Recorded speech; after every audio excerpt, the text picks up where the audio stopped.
Hello കൂട്ടുകാരെ, എല്ലാവർക്കും എൻ്റെ വീഡിയോയിലേക്ക് സ്വാഗതം.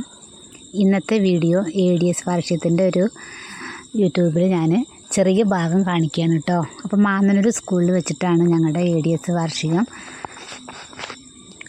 അപ്പോൾ അതിൽ ശാലിനി മേഡം ഞങ്ങളുടെ വാർഡ് മെമ്പറാണ്. അതുപോലെ തന്നെ ADS മെമ്പറായിരിക്കും. എനിക്ക് പ്രസംഗിക്കാനൊന്നും അറിയില്ല കേട്ടോ. അപ്പോൾ അതിൽ സുരേഖ, പ്രസന്ന അവരാണ് കേട്ടോ മുഖ്യ ആൾക്കാർ. അവരാണ് ഞങ്ങളുടെ 13-ാം വാർഡിലത്തെ ഞങ്ങളുടെ അയൽക്കൂട്ടങ്ങൾ കുടുംബശ്രീയുടെ എല്ലാ കാര്യങ്ങളും ഒരുവിധമൊക്കെ ഞങ്ങളെ ശ്വാസിക്കാനും നല്ലത് പറഞ്ഞു തരാനൊക്കെ ഉള്ള ആൾക്കാർ തന്നെയാണ്. രണ്ട് കൂട്ടരും നന്നായിട്ട് തന്നെ ഞങ്ങളുടെ അയൽക്കൂട്ടത്തിൻ്റെ എന്ത് തെറ്റുകളും കുറവുകളൊക്കെ ഉണ്ടെങ്കിൽ നടത്തി കൊണ്ടുപോകണതും. ഇപ്രാവശ്യം പിന്നെ കുറച്ച് ഞങ്ങൾ ചില മൂന്നാല് പേർക്ക് ഭയങ്കര ബുദ്ധിമുട്ടായിട്ട് വീട്ടിലത്തെ കേട്ടോ, ഓരോ വീട്ടിലത്തെ ഒരാൾക്ക് ഇങ്ങനെ കിടപ്പിലായി അസുഖങ്ങൾ അങ്ങനെയൊക്കെ ആയിട്ട് ഇപ്രാവശ്യം അധികം ഞങ്ങളിവിടെ ആഘോഷിച്ചിട്ടില്ല. കാരണം കഴിഞ്ഞ വർഷം ഞങ്ങൾ അതിന് വേണ്ടിയിട്ട് ഒരുപാട് ഞങ്ങൾ ആഘോഷിച്ചിട്ടുണ്ടായിരുന്നു. ഇപ്രാവശ്യം അതിനൊന്നും പറ്റിയില്ല. ഒരു 4-5 വീട്ടിൽ ഓരോ അസുഖങ്ങളൊക്കെ പിടിപെട്ട കാരണം ഞങ്ങളതൊന്നും എല്ലാം ഒരു കമ്മിയാക്കി കേട്ടോ ആഘോഷങ്ങളൊക്കെ. അപ്പോൾ ചെറിയൊരു പിരിവെടുത്തിട്ടാണ് അങ്ങനെ. അപ്പോൾ അതിനെ പറ്റിയിട്ട് ശാലിനി മേഡം സംസാരിക്കുകയും ചെയ്തു. അതേപോലെ ഞങ്ങൾ ആദ്യം പ്രാർത്ഥന കഴിഞ്ഞിട്ടാണ് പിന്നെ സിന്ധു ചേച്ചി അടിപൊളിയായിട്ട് പാട്ടൊക്കെ പാടി. അത് കുടുംബശ്രീയുടെ ഒരു അംഗം തന്നെയാണ് കേട്ടോ. ഇത്രയും നമുക്ക് ഇങ്ങനെ പാടുമ്പോഴാണ് ഇങ്ങനെ ഒരാൾ പാടേണ്ടതും കൂടി അറിയണത്. കഴിഞ്ഞ കൊല്ലം മുതലാണ് ഞങ്ങൾക്ക് മനസ്സിലാക്കാൻ പറ്റിയത് പാടുന്ന ഒരാളാണെന്ന്. എന്തായാലും അയൽക്കൂട്ടം കാരണം നമുക്കിങ്ങനെയൊക്കെ കാണാനും കേൾക്കാനും പറ്റിയിട്ടോ. അപ്പോൾ ഇത് കോപ്പിറൈറ്റ് വരുന്ന കാരണമാണ് ഞാനിതിൽ അവരുടെ പാട്ട് നമ്മൾ കേൾക്കാൻ പറ്റാത്ത ഇതിൽ വന്നത്. അപ്പോൾ യൂട്യൂബിൽ കോപ്പിറൈറ്റ് വന്നു കഴിഞ്ഞാൽ അത് ശരിയാവില്ല, അതുകൊണ്ടാണ് കേട്ടോ. അങ്ങനെ സിന്ധു ചേച്ചിയുടെ പാട്ടൊക്കെ കഴിഞ്ഞിട്ട് ഞങ്ങൾ ഇവിടെ വെള്ളം കുടിക്കാൻ വേണ്ടിയിട്ടാണ് ചെറുതായിട്ടാണ് ഞങ്ങളിവിടെ ആഘോഷിച്ചത്. ഒരു പഴംപൊരിയും പിന്നെ വെള്ളം കളിക്കേണ്ടായിരുന്നു. അത് ഞങ്ങൾ എല്ലാവർക്കും കൊടുത്തു. കഴിഞ്ഞ കൊല്ലത്തെ പോലെ ഒരുപാട് ആൾക്കാരൊന്നും ഉണ്ടായിരുന്നില്ല, കുറച്ച് അംഗങ്ങൾ തന്നെയാണ് ഉണ്ടായത് കേട്ടോ. അങ്ങനെ ഞങ്ങൾ ചായയും ഇതൊക്കെ കൊടുത്ത് കഴിഞ്ഞിട്ട് ഞങ്ങൾ അടുക്കളയല്ല കേട്ടോ, ഇത് മാന്നൂർ സ്കൂളാണ്, അതിൻ്റെ ഒരു ക്ലാസ് റൂമാണ്. അവിടെ ഞങ്ങൾ വെള്ളം കളിക്കുന്നതൊക്കെ. അപ്പോൾ ഞങ്ങൾ വെള്ളമൊക്കെ കുടിക്കാൻ കേട്ടോ. അതിനിടയിൽ ഞങ്ങളൊരു ചെറിയൊരു ഗ്യാപ്പ് വന്നപ്പോൾ ഒരു സെൽഫിയൊക്കെ എടുത്തു കേട്ടോ. ഒപ്പം വേറെ 2 കൂടി ഉണ്ട്. പരിചയം പറഞ്ഞാൽ കണ്ടുള്ള പരിചയം തന്നെ ഉള്ളൂ ഒരാളേനെ, മറ്റത് പ്രസന്ന, അവരെ അറിയും. അങ്ങനെ ചെറിയ കുഞ്ഞ് ഞങ്ങൾ ഒരു അംഗമാണ് മഞ്ജു ആണ് കേട്ടോ. അപ്പം അവൾ ഡാൻസൊക്കെ കളിച്ചിട്ടുണ്ടായിരുന്നു. കഴിഞ്ഞ വർഷം ഞങ്ങൾ സ്റ്റേജൊക്കെ നല്ല ഇതൊക്കെ കെട്ടിയിട്ട് ഞാനും റീനൊക്കെ ഞങ്ങൾ ഡാൻസൊക്കെ കളിച്ചിട്ടുണ്ടായിരുന്നു, ഏഴുമല പൂഞ്ചിറലെന്നൊക്കെ പറഞ്ഞിട്ട്. അപ്പോൾ ഇപ്രാവശ്യം അതൊന്നും ഉണ്ടായില്ല. അപ്പോൾ ഇതിൽ 1-2 ഡാൻസ് അങ്ങനെയൊക്കെ ഉണ്ടായിരുന്നുള്ളൂ. അപ്പോൾ ഇത് നല്ലൊരു പാട്ടായിരുന്നു കേട്ടോ. അപ്പോൾ അത് ഞാൻ പറഞ്ഞില്ലേ കോപ്പിറൈറ്റ് വരുന്ന കാരണമാണ് കേട്ടോ, വേറൊന്നുമല്ലേ.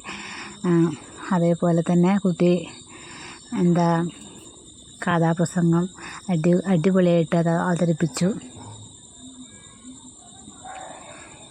അങ്ങനെ ഒരുപാട് എന്ന് പറയാനില്ല, എന്നാലും അത്യാവശ്യം ആൾക്കാരൊക്കെ അയൽക്കൂട്ടത്തിലെ അംഗങ്ങൾ വന്നിട്ടുണ്ടായിരുന്നു. പിന്നെ ഇത് സിന്ധു ചേച്ചി തന്നെയാണ്. സിന്ധു ചേച്ചിയുടെ അടിപൊളി മോണക്റ്റൊക്കെ ഉണ്ടായിരുന്നു. അതൊക്കെ ഞങ്ങൾ കേട്ട് ആസ്വദിച്ചു. ഇവരുടെ അങ്ങനെ തന്നെ അയൽക്കൂട്ടത്തിൻ്റെ ഇതേപോലെ പരിപാടി ഉണ്ടാവുകൊണ്ടാണ് ഇവർക്ക് ഇത്രയൊക്കെ കഴിവുണ്ടെന്ന് ഞങ്ങൾക്ക് മനസ്സിലാക്കാൻ കഴിഞ്ഞത്. വീട്ടിലിരിക്കുക അല്ലെങ്കിൽ ഇങ്ങനെ കൂടുന്നില്ല എന്നുണ്ടെങ്കിൽ ഇതൊന്നും നമുക്ക് മനസ്സിലാക്കാൻ കഴിയൂല, കാണാനും പറ്റില്ല, കേൾക്കാനും പറ്റില്ല. പിന്നത്തെ വിശേഷം എന്താന്ന് പറഞ്ഞു കഴിഞ്ഞാൽ ഇന്നത്തെ ഈ വാർഷികത്തിൻ്റെ ഒരു പരിപാടി തന്നെയാണ് കേട്ടോ. അങ്ങനെ 5-8 പേരുടെ ഓരോ കാര്യങ്ങളൊക്കെ തന്നെ ഇവിടെ ഉണ്ടായിരുന്നത് കേട്ടോ. പിന്നെ എല്ലാവരും കൂടിയിട്ട് ഡാൻസും പാട്ടും ഒക്കെ ഉണ്ടായിരുന്നു. അപ്പോൾ കുറച്ചാണ് ഞാൻ കാണിച്ചത്, കാരണം 10 മിനിറ്റ് വീഡിയോ ആക്കണമെന്ന് വിചാരിച്ചത്. അപ്പോൾ അങ്ങനെ ഒരുപാട് ആവണ്ടെന്ന് വിചാരിച്ചിട്ടോ ഞാൻ കുറച്ച് കാണിക്കുന്നത്. വേറെ ആൾക്കാരുടെ പാട്ടൊക്കെ ഉണ്ടായിരുന്നു, നാടൻ പാട്ടൊക്കെ ഉണ്ടായിരുന്നു. അങ്ങനെ ശാലിനി മേഡം എല്ലാവരെയും ഓരോരുത്തരെയും പ്രോത്സാഹിപ്പിക്കുകയാണ് കളിക്കാൻ വേണ്ടിയിട്ട്. എന്നിട്ട് അടുത്തേക്ക് കൊണ്ടുവരികയാണ് കേട്ടോ. അപ്പോൾ അതുകൊണ്ട് എല്ലാവരും അങ്ങനെ വന്നു. അല്ലെങ്കിൽ എല്ലാവരും അവിടെ ഇരിക്കും. അപ്പോൾ എല്ലാവരും അവിടെ ഇരിക്കുമ്പോൾ പിന്നെയും ഓരോരുത്തരെ വിളിച്ചിട്ട് കളിപ്പിക്കുകയാണ് കേട്ടോ. അപ്പോൾ അടിച്ച് പൊളിച്ചൊരു പാട്ടാണ് വെച്ചിരിക്കുന്നത് കേട്ടോ. എന്തെങ്ങനെ കാണുമ്പോഴൊന്നല്ല. അങ്ങനെ കുറച്ച് പകുതി ആൾക്കാരൊക്കെ വന്നിട്ടുണ്ടായിരുന്നു ഒപ്പം കളിക്കാൻ തന്നെ. ഞാനും കളിക്കാൻ കൂടിയുണ്ട് കേട്ടോ. അത് കുറച്ചുകൂടി കഴിഞ്ഞാലാണ് ഞാൻ വരുള്ളൂ. അപ്പോൾ ആദ്യം എനിക്കൊരു നാണക്കേടൊക്കെ ഉണ്ടായിരുന്നു വരാൻ വേണ്ടിയിട്ട്. എന്നെയും വിളിച്ചു. ഞാൻ ആദ്യമൊന്നും പോയില്ല. അപ്പോൾ പെട്ടെന്ന് അങ്ങോട്ട് കളിക്കുമ്പോൾ എന്തായാലും ഒരു ചമ്മലല്ലേ, നാണക്കേടല്ലേ. അതുകൊണ്ട് എനിക്കൊരു മടി ഉണ്ടായിരുന്നു. ഞാൻ പിന്നെ കുറച്ച് കഴിഞ്ഞിട്ടാണ് ഞാൻ അവിടേക്ക് സ്റ്റേജിലേക്ക് കളിക്കാനൊക്കെ ഇറങ്ങിയത് കേട്ടോ. അങ്ങനെ ഞങ്ങൾ ഈ കൊല്ലത്തെ 26ാം വാർഷികം ഞങ്ങൾ ചെറുതായിട്ടാണെങ്കിലും ഞങ്ങളത് സന്തോഷത്തോടു കൂടെ ഞങ്ങളത് ആഘോഷിച്ചു കേട്ടോ. ഞാൻ പഠിച്ച സ്കൂൾ തന്നെയാണിത്, മാമനൂർ സ്കൂള്. അപ്പോൾ അതിൽ തന്നെയാണ് ഇത് കൂടാറ്. അപ്പോൾ ഞാനും കൂടി നിട്ടാ, നീലസാരിയാണ് കേട്ടോ ഞാൻ. അപ്പോൾ ഞാനും കൂടിയിട്ടുണ്ട്. കളിക്കാനൊന്നും അറിയില്ല, വെറുതെ ഒന്നും ഇങ്ങനെ ആ പാട്ടിനൊത്തിട്ട് വെറുതെ ഇങ്ങനെ കളിക്കണം തന്നെ ഉള്ളൂ. അപ്പോൾ എൻ്റെ കൂട്ടുകാരൊന്നും കളിയാക്കൊന്നും ചെയ്യരുത്.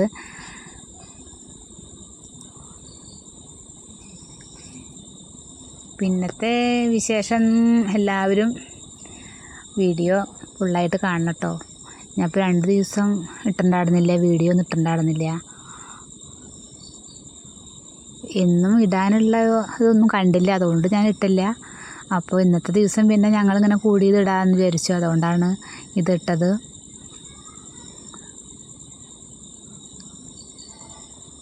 ഇപ്പോൾ 2 ദിവസം മടിയായപ്പോൾ പിന്നെ 3-ാം ദിവസം കുറച്ചൊക്കെ ഒരു ഉത്സാഹം വന്നു ഇടാൻ. അപ്പോൾ ഈ യൂട്യൂബ് ചാനൽ നന്മ വ്ളോഗ്സാണ് കേട്ടോ, എൻ്റെ യൂട്യൂബ് ചാനലിൻ്റെ പേര്. അപ്പോൾ ഈ നന്മ വ്ളോഗ്സിൽ ഇഷ്ടമായെങ്കിൽ നിങ്ങളൊരു ലൈക്ക് ചെയ്യുക കേട്ടോ. പിന്നെ അതേപോലെ തന്നെ സബ്സ്ക്രൈബ് ചെയ്യുക ഇഷ്ടമായവർ. വേറൊന്നും പറയാനൊന്നുമില്ല കേട്ടോ. അപ്പോൾ അടുത്ത വർഷം ഇനി ഞങ്ങൾ അടുത്ത കൊല്ലം 27ാം വാർഷികമാകും. അപ്പോൾ ഞങ്ങളിനി അടിപൊളിയായിട്ട് ആർക്കും അസുഖങ്ങളൊന്നും വരുത്തരുതെന്ന് പ്രാർത്ഥിച്ചിട്ട് അടുത്ത കൊല്ലം അതിഗംഭീരമായിട്ട് തുടങ്ങണം എന്നുള്ള ഒരു പ്രാർത്ഥനയുണ്ട് കേട്ടോ. കാരണം ഇപ്രാവശ്യം ഞാൻ പറഞ്ഞില്ലേ, ഓരോ വീട്ടിലേക്കും ഓരോ ബുദ്ധിമുട്ടുകളാണ്. അപ്പോൾ അതനുസരിച്ചിട്ടാണ് ഞങ്ങൾ മുന്നോട്ട് പോയതും. അപ്പോൾ എല്ലാവർക്കും പിരിവുകളൊക്കെ കൊടുത്തിട്ടുള്ളൊരു ബുദ്ധിമുട്ടും ഒക്കെ ഉണ്ട്.